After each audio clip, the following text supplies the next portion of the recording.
We decry the political and financial support extended to the Israeli government by the US and its allies. We cannot stand by and watch as Palestinians, fellow human beings who only want to live in peace and with dignity in their homelands, are mercilessly killed with the backing of entities that claim to uphold human rights and the rule of law.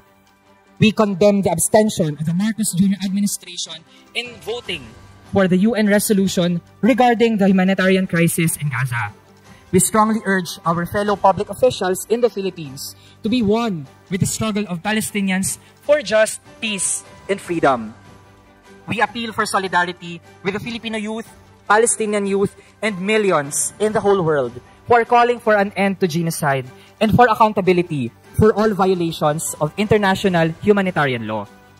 Before I end, Mr. Speaker, gusto din nating sabihin na suportado natin ang mga hakbang para tiyaking ligtas ang mga Pilipino at kanilang mga pamilya na nasa Palestine, mga lupaing okupado ng Israel at mga kalapit na bansa.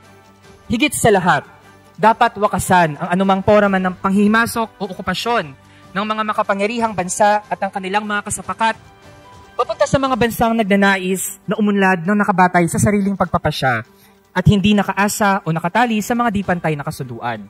Hangad natin ang tunay na kalayaan at ang kapayapaang nakabatay sa hustisya sa Pilipinas man yan o sa Palestine. Mapagpalayang araw, Mr. Speaker. Nauna magsalita ang ating kapwa mambabatas hinggil sa nangyayari sa Gaza. Bilang kinatawan ng kabataan, nais ko rin pong ipahayag ang aming tindig sa isyu na ito. Sisimulan ko ang talumpating ito sa kwento ng kapwa ko kabataan, si Mohamed Amir, 20 years old, isang Filipino-Palestinian. Noong October 31, bumiyahe siya ng 5 oras mula sa probinsya niya sa Pampanga para makiisa sa kilos protesta sa harap ng Israeli Embassy para ipanawagan ang pagpapatigil ng pambobomba sa Gaza at brutal na pamamaslang sa mga Palestino. Para kay Mohamed, buhay at kamatayan ang kanyang tinataya sa pagsali sa naging protesta. Ang kanyang pamilya ay bahagi ng halos 2 milyong taong naninirahan sa Gaza Strip ngayon. Kabilang dito ang kanyang tatay, lolo at 7 pang kapatid. Balak na sana nilang lumikas sa gitna ng kaguluhan, ngunit sa panibagong bugso ng mas malulupit na atake ng Israeli forces sa Gaza sa nakaraang mga linggo, di na po sila nakaalis. Mula noong sumali siya sa protesta, halos 4 na araw na ring walang ugnay si Mohamed sa kanyang pamilya. Halimbawa lamang ito ng araw-araw na danas ng mamamayang Palestino at iba pang kapwa Pilipino na naaapektuhan ng mga atake sa Gaza.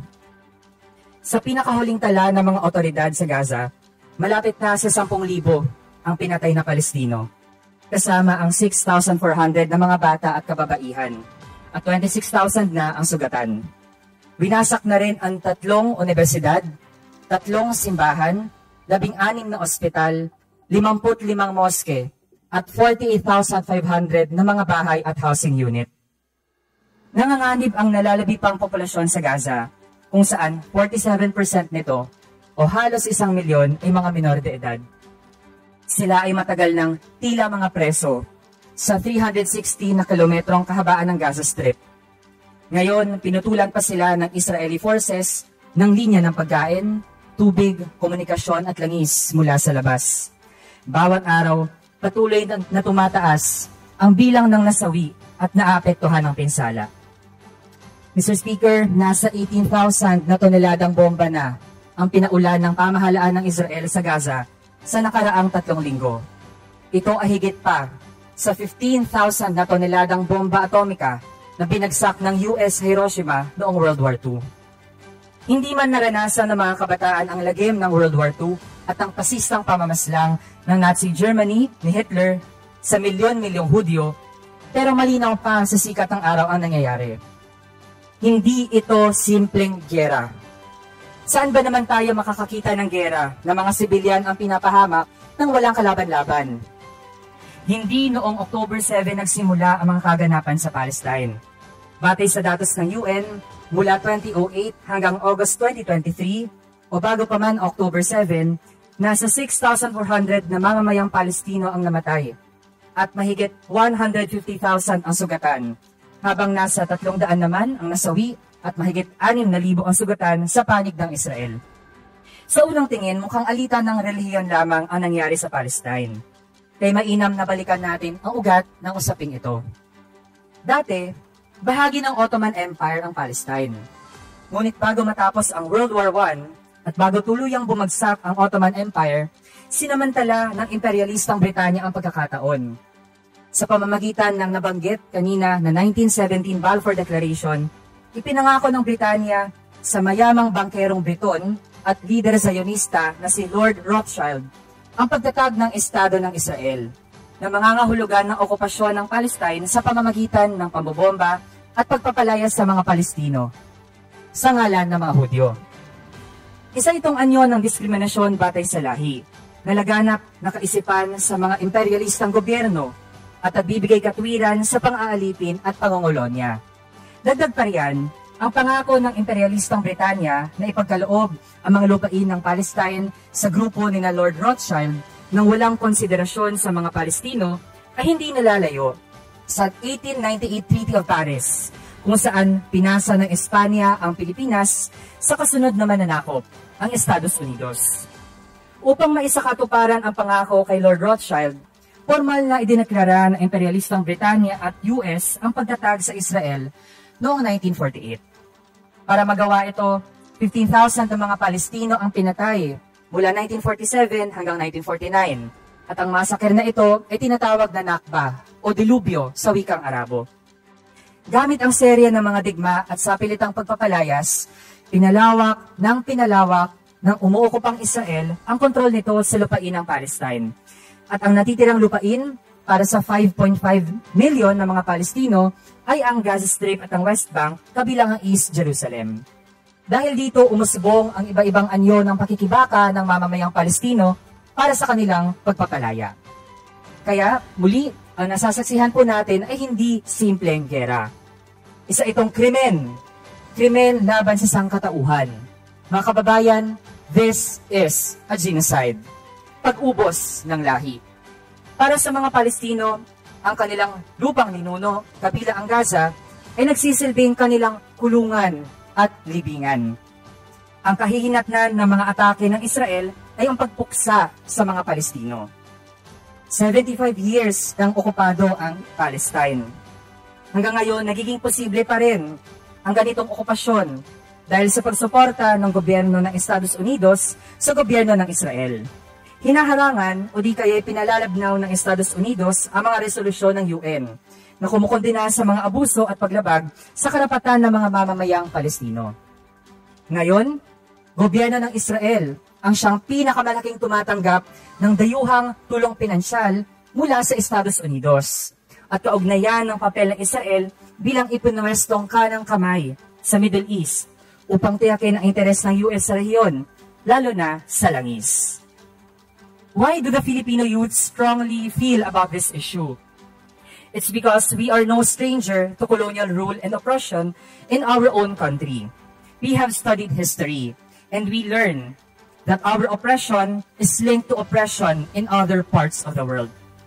Like Palestine, the Philippines has been a victim of occupation by foreign powers who want to take advantage of our rich, natural, and human resources. We had our own societies before 333 years of Spanish occupation that was interrupted by the 2-year British occupation of Manila. We had our own cultures before 44 years of American occupation, 4 years of Japanese occupation, and almost 8 decades under the era of modern indirect colonial domination. In past invasions, foreign troops killed millions of Filipinos, including civilians and liberation fighters who offered their lives to defend our land and seas.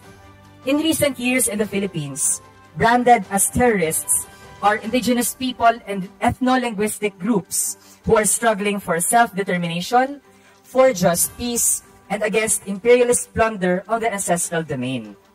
Philippine state forces, guided by the U.S. counterinsurgency doctrine, have subjected farmers' communities in rural areas to indiscriminate firing, shelling, and aerial bombings. driving the farmers away from their agricultural lands, which serve as their homes and sources of livelihood. We do not want similar horrors to happen or continue anywhere across the globe. Also, if we allow foreign powers and their allies to speak about human rights, rule of law, respect for the sovereignty of other countries, and assistance in protecting territories, but do not let their actions speak more than their words, then we will be at risk of being complicit with their war crimes or crimes against humanity. We are also at risk of maintaining or entering lopsided relations with those foreign powers, and whatever assistance they grant to countries in need will have strings attached and will serve their greater ulterior motives. The Philippines stands as the third largest arms buyer from Israel, with contracts worth 15 billion pesos or nearly $270 million from 2018 to 2022. These weapons have been used to kill innocent Filipinos under the bloody and sham war on drugs, and to attack civilians as part of brutal counterinsurgency operations. In securing such contracts with the Philippine government, the Israeli government is proud to have tested its military technology on no other than Palestine, which has been its laboratory for drones and surveillance technology.